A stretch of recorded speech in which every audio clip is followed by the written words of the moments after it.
Imagine a time when the ink on the U.S. Constitution was barely dry, and the fledgling United States faced its first major test since the Revolution, a conflict that would see the White House in flames, national anthems born, and a nation's resilience tested. This is the War of 1812, a pivotal yet often overlooked chapter in American history. The early 1800s were a time of growth and tension for the United States. While the nation expanded westward, international conflicts loomed large.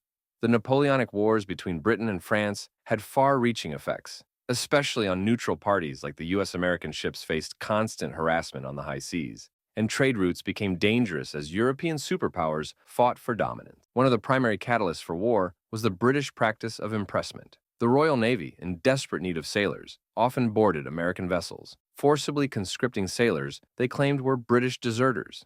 This violation of American sovereignty ignited widespread outrage. Some American sailors were taken from their ships and never seen again, disappearing into the ranks of the British Navy. Domestically, a faction known as the War Hawks, led by figures like Henry Clay and John C. Calhoun, advocated for war, seeing it as an opportunity to defend national honor and possibly annex Canadian territory.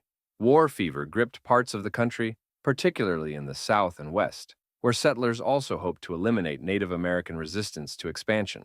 Meanwhile, merchants in New England, reliant on trade with Britain, fiercely opposed the war, fearing economic devastation. On June 18, 1812, under President James Madison, the United States declared war on Great Britain, marking the beginning of a conflict that would last over 2 years. The decision was contentious, with a deeply divided Congress reflecting the nation's uncertainty. Madison himself was hesitant, knowing that the young republic was ill-prepared for war against one of the world's greatest military powers. The war's early stages were fraught with challenges. Attempts to invade Canada were met with stiff resistance. The surrender of Detroit without a fight was a significant blow, shaking American confidence. The American forces, outnumbered and poorly supplied, found themselves struggling against well-trained British troops and their Native American allies. The British, with strong fortifications and local support, repelled multiple American incursions. Native American alliances played a pivotal role.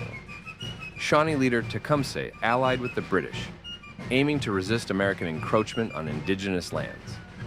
His leadership was instrumental in several battles until his death at the Battle of the Thames in 1813, a turning point that weakened Native resistance in the Northwest. For many Native American nations, the War of 1812 was a war for survival, as they sought to protect their lands from relentless American expansion. The war extended into multiple theaters, from the Great Lakes to the Gulf of Mexico.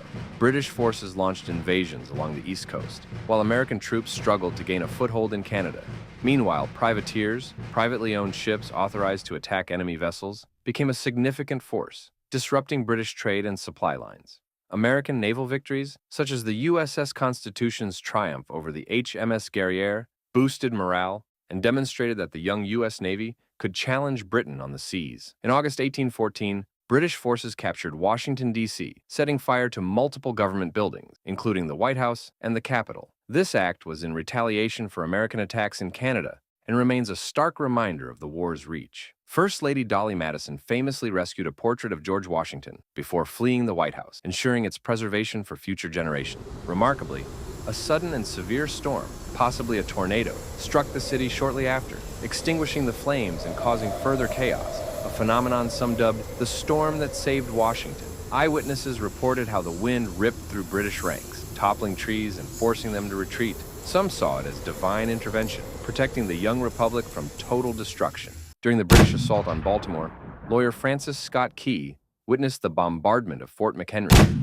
For 25 grueling hours, British warships fired upon the fort, but the defenders held firm. Inspired by the sight of the American flag still flying after the attack, Key penned a poem that would become the Starspangledbanner. The lyrics captured the resilience of the American spirit, ensuring that even after the war, its legacy would live on in song. The Treaty of Ghent, signed on December 24, 1814, effectively ended the war, restoring pre-war boundaries but leaving many issues unresolved. Yet the conflict had profound effects on the young nation. The War of 1812 fostered a sense of national identity and unity. It spurred industrialization, diminished Native American resistance in the Northwest, and ushered in the era of good feelings, characterized by political harmony and economic growth. Thank you for joining us on this journey through history. If you enjoyed this exploration, please like, subscribe, and share. Stay tuned for more stories that have shaped our world, here on Footprints of History.